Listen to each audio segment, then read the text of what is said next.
Hola Ana, ¿qué tal? ¿Cómo estás? Hola, ¿qué tal, Cristina? Pues encantada de estar aquí contigo.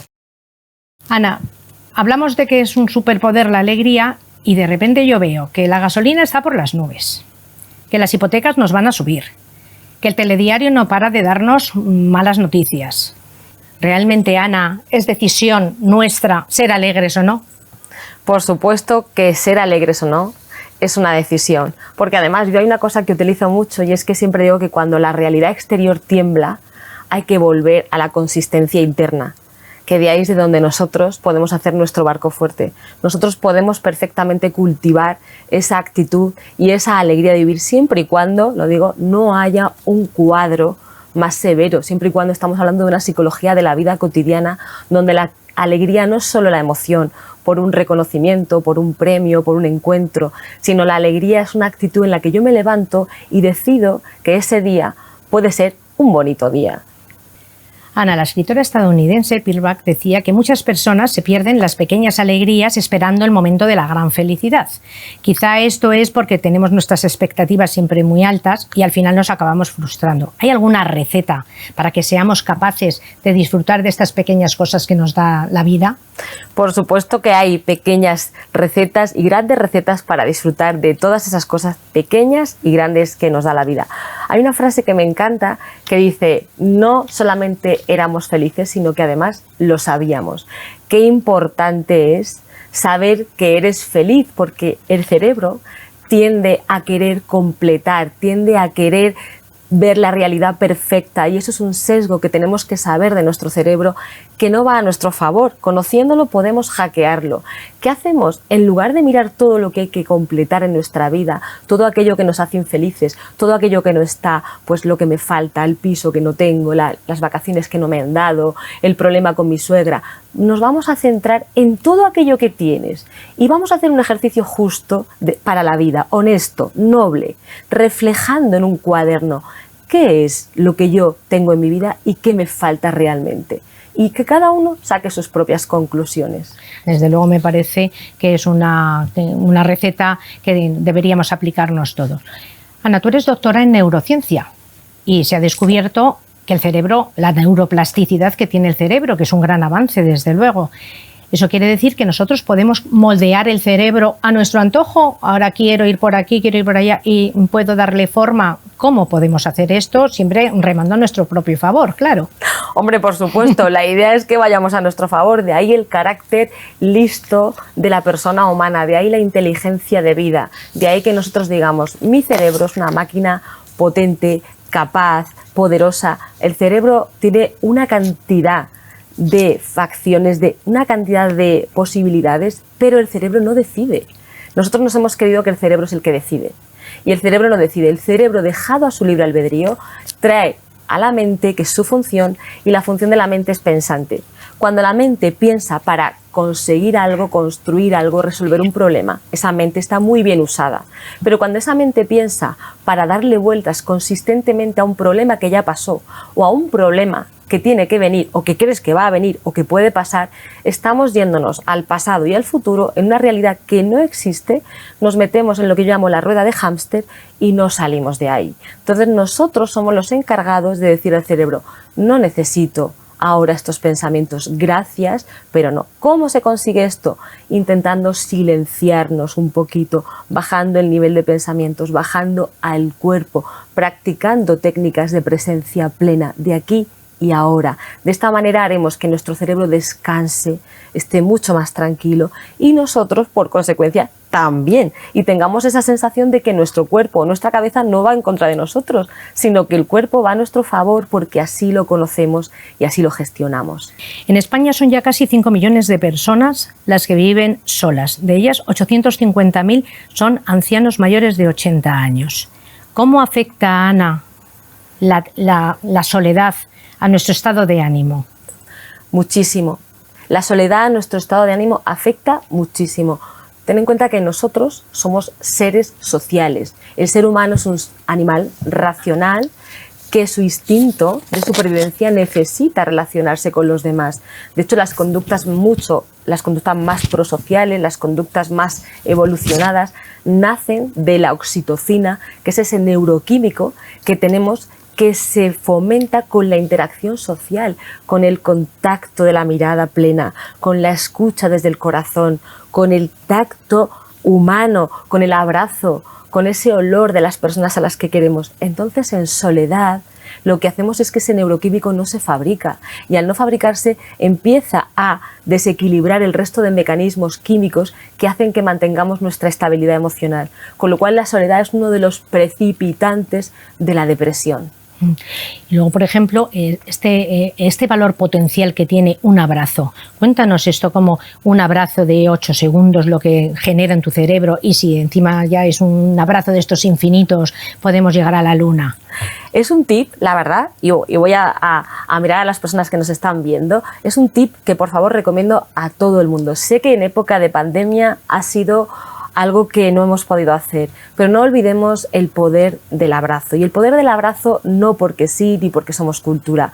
Los abrazos de corazón a corazón, en neurociencia, en el laboratorio, hemos visto que a partir de 8 segundos generan cambios químicos en el cerebro, en la producción de esa oxitocina. Pero es que a partir de los 20 segundos de ese abrazo se han descubierto que los efectos químicos y estructurales son muy similares a los que provoca un antidepresivo.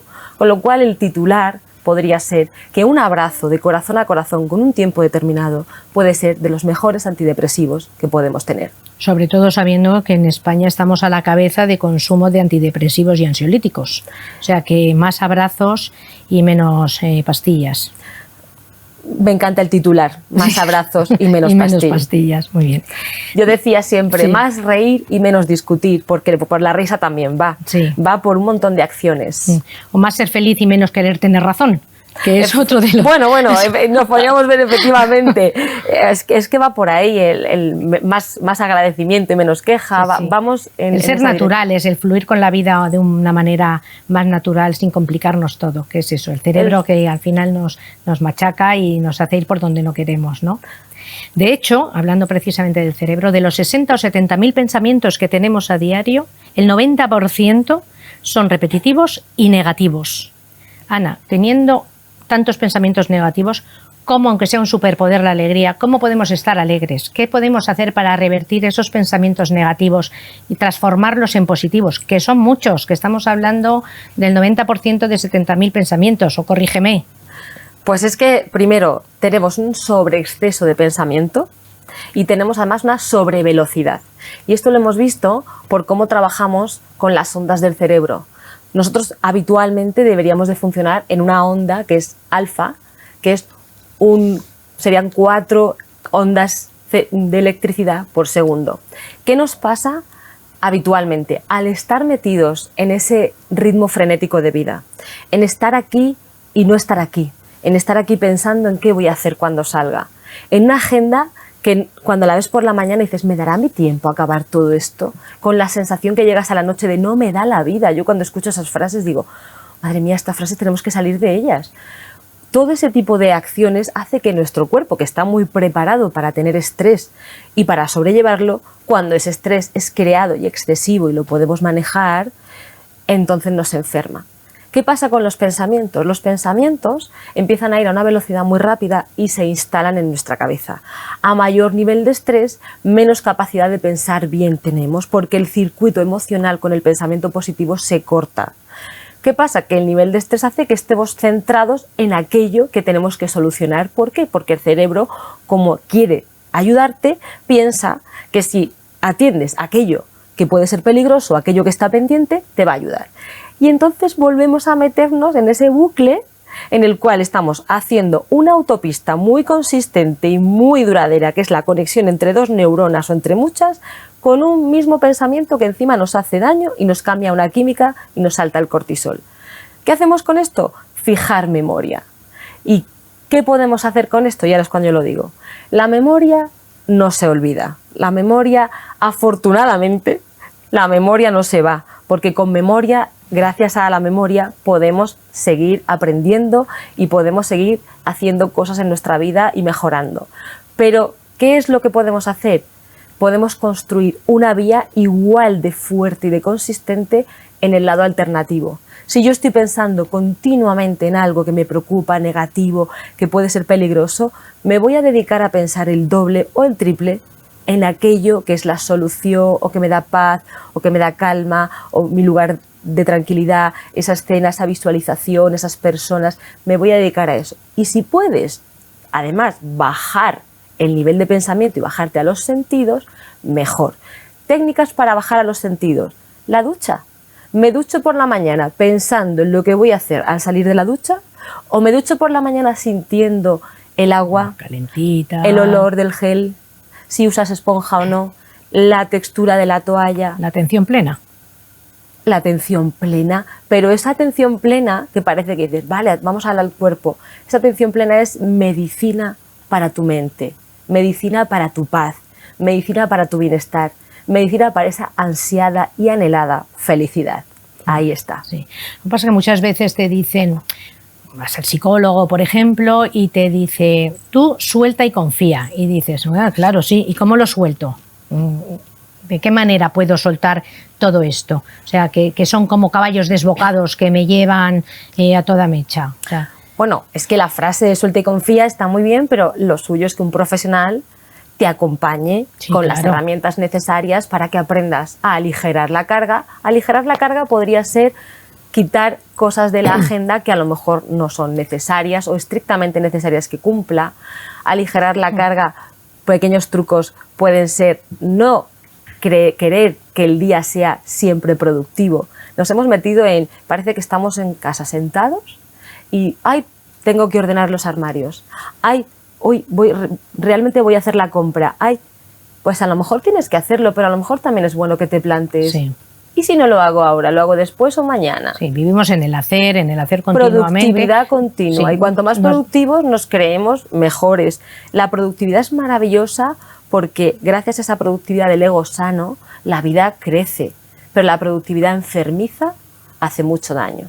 Sobre todo, además, es que parece como que si no haces nada eres un vago y, sin embargo, o estoy aburrido. Es importante aburrirse también, ¿no, Ana? Pero es sano. Tan importante como que del aburrimiento es de donde nace la creatividad. Eso, y cuando dicen tus hijos, es que estoy aburrido, pues bueno, pues abúrrete, ¿no? Enseguida quieres, venga, pues juega a esto, pues vamos a jugar al pádel, pues haz esto. No, abúrrete. Bueno, de hecho, el confinamiento nos trajo vaciados de agendas, parada de tiempo, quitar un montón de extraescolares, dedicarnos a otras cosas y la gente lo que más recuerda, el bienestar que le ha producido poder estar y sentir que tienen tiempo.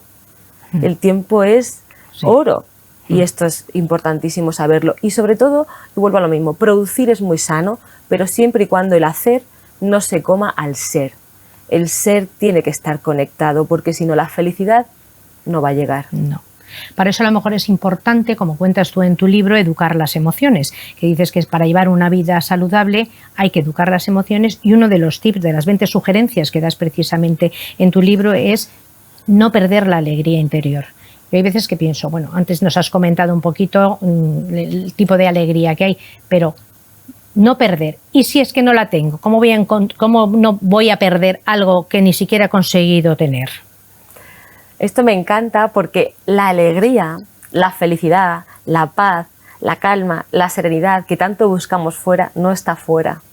Está en ti. El ser humano no anhela nada que sea emocional que esté fuera. Aquello que se anhela está dentro. Si tú tienes una bajada de hierro y necesitas hierro, es porque está dentro de ti la bajada de hierro. Pues esto es igual. Si de repente tú necesitas paz, necesitas serenidad, es porque en un momento dado esta está más adormecida y tu cuerpo está necesitando esas vitaminas. Entonces, buscarla fuera no es la solución, es ir hacia adentro. Ahora, ¿cómo hacemos esto? Pues por supuesto que lo hacemos con muchas herramientas que tenemos.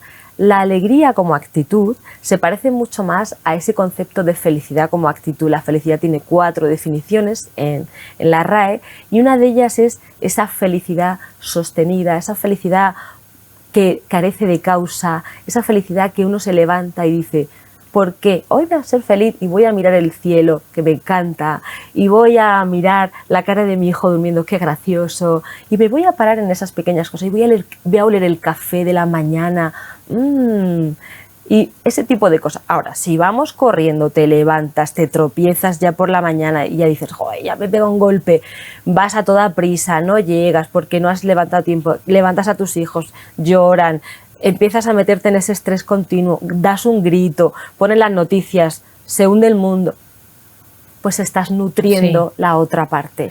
No digo que nos aislemos, pero sí que digo que seamos equilibrados y que usemos esa capacidad que tenemos para discernir lo que nos contamina que lo que no. Por lo tanto, la felicidad está en tu día a día. Quizá es una búsqueda más que de felicidad, una búsqueda de paz.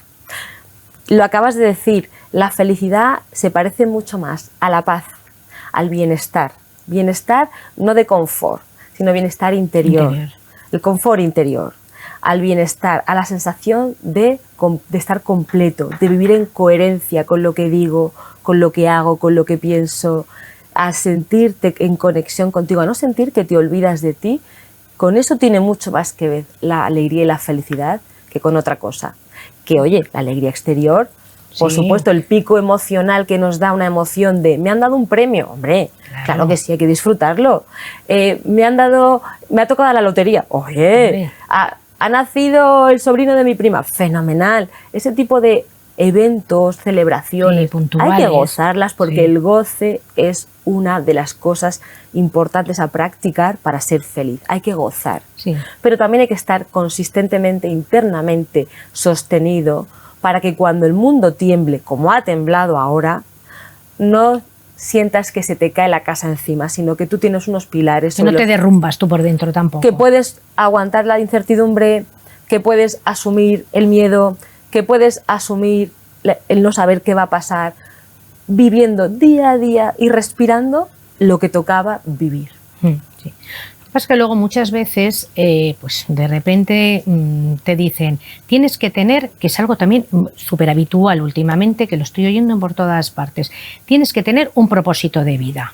Yo creo que esto nos genera, a mí por lo menos, mucha ansiedad pensar en el propósito de vida. ¿No sería más fácil ponernos como pequeños objetivos a corto plazo y así ir pasito a pasito? Al final podemos llegar a tener un propósito de vida. Y luego, el propósito de vida siempre es el mismo, puede cambiar. Acláranos un poco, Ana, qué es esto del propósito de vida, que a mí me tiene loca. Me encanta la pregunta y me encanta lo del propósito de vida porque suena una palabra tan grande. Palabrón. Es como decir, el propósito de vida. Y realmente, cuando hablamos de esto, tú lo acabas de decir, cerebralmente lo tenemos asociado a algo muy grande que genera frustración. Cuando nosotros empezamos a entrenarnos porque queremos ganar una carrera o correr una maratón, el primer día no vamos a llegar a la meta. Esto es como si el primer día supiera cuál es mi propósito de vida. Confundimos propósito de vida con misión de vida. Hay veces que en la vida nos tocan cosas y hay veces que las elegimos. Y cuando las elegimos, hay veces que nos va bien, hay veces que no. Y cuando nos tocan, hay veces que nos gustan más y veces que nos gustan menos. Lo que me acabas de decir, cuidar a un ser enfermo, tener un hijo enfermo, tener una enfermedad de vida. Y dices, ¿pero esto qué propósito tiene? Entonces, al final es una misión. Y en esa misión, cuando nos metemos hacia adentro y nos entregamos a la experiencia con una rendición sana, con una aceptación sana, que no resignación, sino desde el amor, es cuando te das cuenta que esa misión tiene mucho más que ver con tu propósito. Porque ¿cuál es tu propósito? Tú y tu felicidad. No hay otro propósito en la vida. Tú y tu felicidad. Entonces, si te pierdes por el camino intentando buscarlo, no vas a vivir todo lo que está sucediendo. Y como decía el New York Times, ¿no? La vida es eso que pasa mientras yo estoy haciendo otras cosas. Las pues musas me visitan. No queremos que pase eso. Queremos estar presentes y disfrutar cada minuto de nuestra vida. Aquí entonces a lo mejor es un tema más bien casi de actitud. Cuando dicen dicen que las cosas no son como son, sino como somos nosotros. O sea, la actitud que nosotros tenemos ante lo que hacemos, lo que nos gusta y lo que no nos gusta, lo agradable y lo desagradable, cambia totalmente tu prisma. O sea, es como que si te colocases unas gafas de sol o unas gafas de ver cuando no necesitas. Así es, y además también voy a decir que tanto la actitud como la felicidad son palabras que se han mal usado, que se han incluso desvalorizado por ese concepto de optimismo tóxico, optimismo patológico. Cuando tú tienes un optimismo patológico, estaríamos hablando más de euforia y de no realidad. Cuando hablamos de actitud, hablamos de realismo. Es muy importante ser una persona realista, porque tanto el pesimismo como el optimismo son versiones de la realidad distorsionadas. Por eso tú la realidad no la ves como es, sino como tú eres. Si tú eres una persona tendente al pesimismo y que ve el vaso medio vacío y que todo le cuesta y que todo le pesa y que todo va a ser un susto y que todo es para que le pase algo malo, al final tú vas a ver así el mundo. Si eres de la otra manera, vas a ver el mundo de una manera llena, fructífera, como una oportunidad.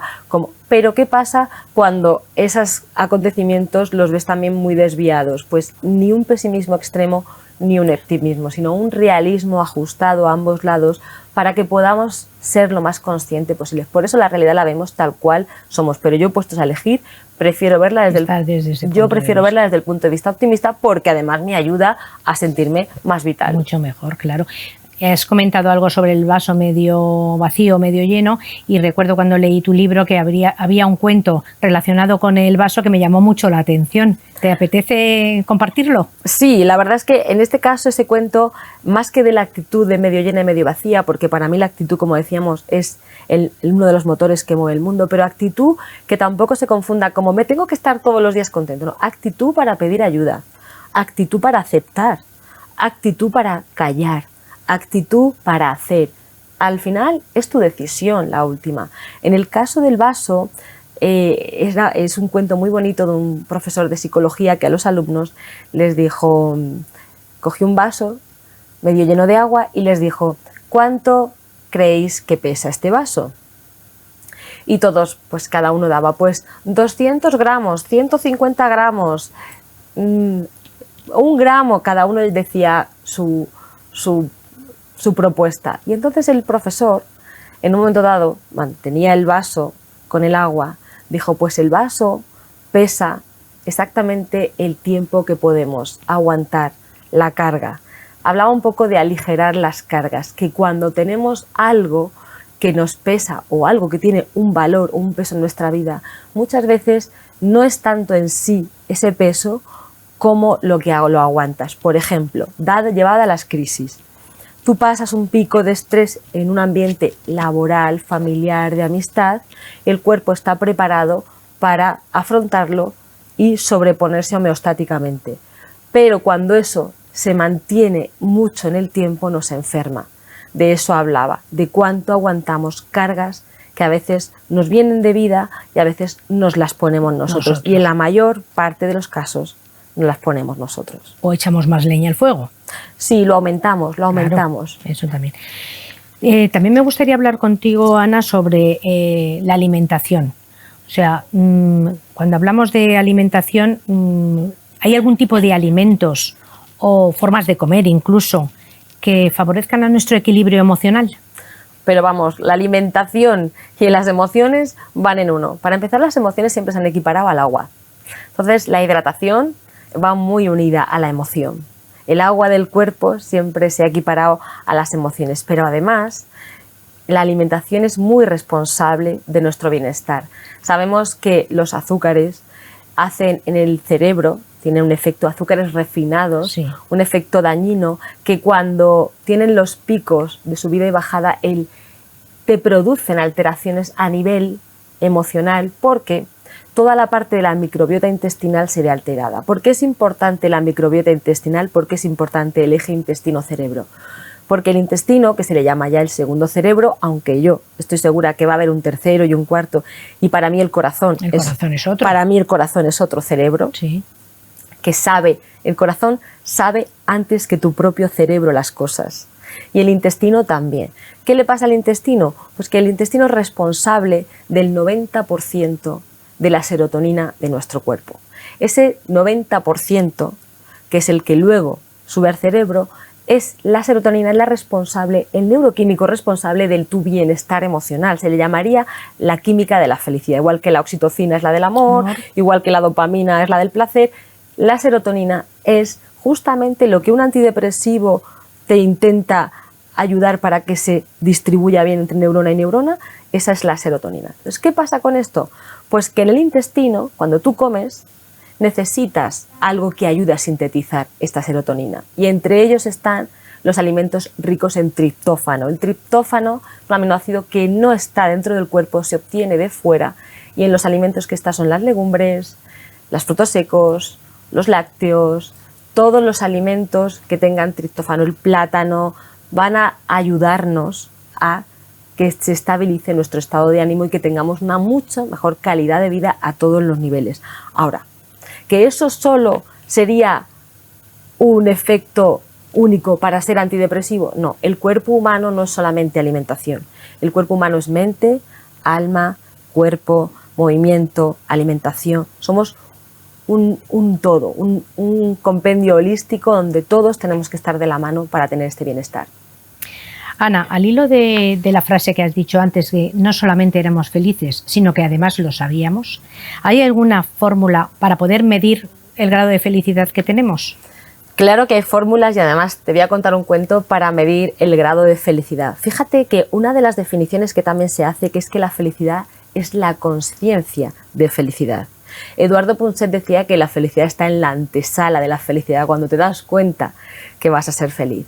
Pero a mí me gusta mucho pensar y saber que somos conscientes de la suerte que tenemos. Y te contaré un cuento para que se sepa, es una historia, una leyenda de una persona, un caminante que iba atravesando pueblos de excursión y se sentó a descansar en un lugar, a pasar el rato. De repente se dio cuenta en ese lugar que estaba en un cementerio y dijo, vaya, ¿dónde he venido a caer? Bueno, y empezó a ver y a leer lo que había en cada lápida. Y se dio cuenta que en la lápida ponía Francisco Pérez, 6 años, 2 meses y 3 días. ¡Qué drama! María Gómez, 2 años, 5 meses y 20 días. Juan González, 6 años, 5 meses y 2 días. Y así fue viendo uno tras otro, 6 años, 7, 2, 4, y se quedó aterrado y dijo, ¿pero qué pasa aquí? Tuvo la oportunidad de encontrarse con el vigilante del cementerio y le dijo, por favor, necesito preguntarle qué mal ha caído sobre esta tierra que hace que todos los niños mueran. ¿Por qué mueren todos los niños aquí? Y el vigilante le dijo, no, buen hombre, venga que le voy a contar lo que hacemos en este pueblo. Cada vez que en este pueblo nace un niño, se le regala un cuaderno y un boli para que anote todos los días de su vida, cada minuto y cada momento en el que fue feliz. Cuando esta persona muere, se le hace el recuento de todos los días y de todos los minutos y años que ha sido feliz. Con esto quiero decir que qué importante es que podamos cada día anotar qué es aquello que nos ha hecho feliz. Qué momento de tu día es el que te ha hecho especialmente feliz. No tiene que ser algo grandioso. Hay muchos momentos. Este momento, para mí, es un momento de satisfacción y felicidad. El momento de llegar a mi casa y cenar con mi familia. Qué momentos del día. Y esos se anotan y hacemos un sumatorio. Y ese sumatorio es lo que va a ser al final tu vida. Ese es el sumatorio de cuánta felicidad sumo. Y la podemos ver en el día a día. Suma y ves tus minutos del día. Qué cuento más bonito, Ana. Y ahora, para que nosotros pudiésemos ser de esas personas que una vez, que tardemos muchos años, pero que cuando nos entierren en nuestra lápida ponga 40 o 50 años, que no nos confundan con un niño porque hayamos tenido en nuestro cuadernito, hayamos apuntado muchos minutos y horas de felicidad. ¿Puedes compartir con nosotros algunos tips para alcanzar para ir logrando paso a paso esa alegría, esa felicidad? Pues claro que sí, porque esa alegría, esa felicidad cultivada es la que realmente permanece, es aquella que nada ni nadie te va a arrebatar, ni un naufragio, ni un tsunami, todo lo que cultives interiormente no se lo lleva nadie, no se lo lleva nada, te lo quedas tú. Y realmente esto es precioso, hablando del tema de la felicidad, de los tips, el que podamos tener conciencia y apuntar cada día qué agradecemos al día, qué agradecemos a la vida, cuántas veces tenemos salud y decíamos, la salud, había una frase que decía, la salud es un bien que solo aprecian los enfermos.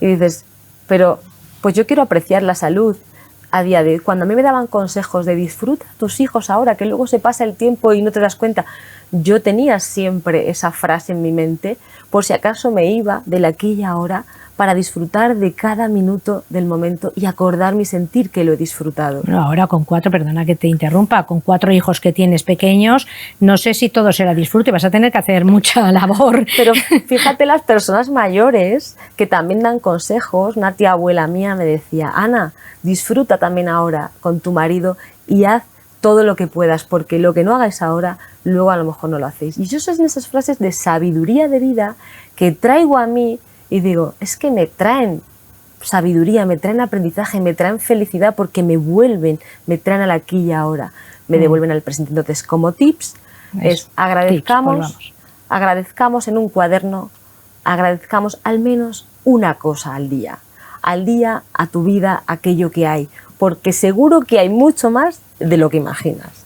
2 es refleja qué momento de suerte has tenido. Igual al principio te cuesta, pero hay muchos momentos de suerte y cuando tú cambias el foco de atención, se produce una cosa a nivel cerebral, que es el sistema de activación reticular ascendente, y es que me fijo en aquello que me favorece. Esto pasa en las embarazadas, cuando se quedan embarazadas, solo ven embarazadas. Cuando te compras un coche, tú ves tu coche por todos lados. Cuando estás eligiendo un piso en la playa, ves carteles de pisos por todos lados. Esto es cambiar el foco de atención. Vale, pues esto también existe para mirar la suerte. No la suerte que tú te creas, que está ahí, la que vas trabajando, la que vas atrayendo, que no estamos hablando aquí del libro del secreto, de yo me invoco, no. Yo miro y hago, miro y voy en esa dirección. Este es otro de los tips. La queja la podemos usar, pero la queja siempre como función desahogo, siendo conscientes de que con quién nos vamos a quejar, el tiempo que dura y la funcionalidad que tiene, porque por cada queja es necesario que hagamos 8 agradecimientos. Te diré que en el cerebro el pensamiento negativo deja un residuo de 24 horas y el pensamiento positivo no deja tanto. Por eso es muy importante. ¿Tienen que ser 8? Digo 8 porque se ha visto que en 8 se cumple el que se equilibra. Pero en neurociencia sí que vemos que un pensamiento negativo tiene un rastro de 24 horas y uno positivo no. Tóxico, claro. Entonces, ¿por qué decimos desde la neurociencia que hay que hacer explícito lo positivo? Que hay que compartir lo positivo. También hay que compartir el dolor. La alegría compartida es doble alegría y el dolor compartido es doble dolor. Pero es diferente hablar desde el corazón, donde tú hablas desde ti, desde tu dolor, que hablar desde la proyección, donde vas a intoxicar al otro. Eso es intoxicación, lo otro es desahogo. Entonces, una de las cosas que podemos hacer es compartir lo positivo y, si lo necesitamos, compartir desde nosotros nuestro dolor y buscar esa comunión con las personas, buscar esa hermandad. Estas son cosas que sabe la gente feliz. La gente feliz también sabe decirse qué suerte tengo. La gente feliz sonríe más, sabe que la sonrisa tiene un poder y hace que la gente parezca más atractiva, la entrada es diferente y sabe, no lo sé si lo sabe, pero yo lo cuento, que los músculos orofaciales están directamente relacionados con nuestra amígdala, que es el centro de emociones instintivas y primitivas, y hace que esa amígdala se relaje. La gente que es feliz también sabe que la respiración equilibra la química cerebral. Sabemos que respirando cambiamos las ondas cerebrales del estrés a ondas cerebrales de atención y calma. Entonces, todo esto son principios, por eso respira, para, escúchate, pon la mano en el corazón, escucha siempre con una oreja adentro y otra afuera, es decir, entiende que las personas a veces lo que dicen, lo dicen de una manera, pero el mensaje, si tú quieres entender, hay otra cosa. Y también céntrate en la comunicación, asegúrate de que lo que quieres decir es realmente lo que quiere ser dicho. La comunicación, que es muy importante, pero también es muy importante el silencio. Bueno, es que en el silencio hay comunicación. Cuando hablamos de comunicación hablamos de... No hablaba del alter ego. O sea, hablamos de comunicación certera. Siempre se dice que hables si aquello que vas a decir es mejor que el silencio. Es una frase muy radical, pero realmente te hace conectar con para qué sirve la palabra para ti. si la palabra está rellenando vacíos, si está rellenando espacios, si está supliendo vergüenzas o si está realmente queriendo comunicar tu esencia y tu ser. ¿Estás de acuerdo, Ana, con la frase esta que dice: el cuerpo necesita descanso, la mente paz y el corazón alegrías? Pero vamos, de acuerdo, no, ultra de acuerdo, efectivamente. Parece una frase grandiosa y preciosa, claro que sí. Pues Ana, para despedirnos, a mí me gustaría despedirte precisamente con la frase, o sea, cerrar esta charla tan agradable contigo con la frase con la que tú empiezas tu libro, Vidas en Positivo, que desde luego es súper recomendable, me lo he pasado pipa leyéndolo y muy instructivo, que dices: invierte en aquello que un naufragio no te pueda arrebatar. Esto obviamente es que tenemos que mimarnos un poquito más a nosotros, a nuestro interior, cultivar un poquito más nuestra esencia y nuestro crecimiento personal. ¿Es así, no, Ana?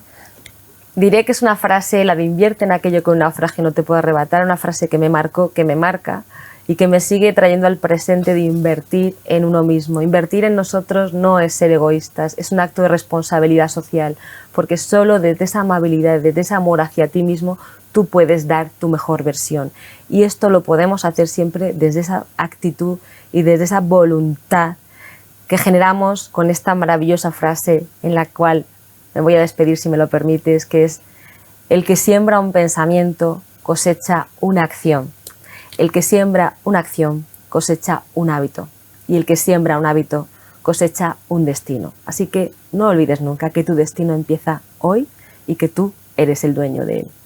Gracias. Ana, muchísimas gracias por haber compartido este momento con nosotros, un momento que considero que ha sido mágico y que desde luego nos vamos creyendo, como tú, que la alegría es un superpoder. Muchas gracias, Ana. Gracias a ti, Cristina.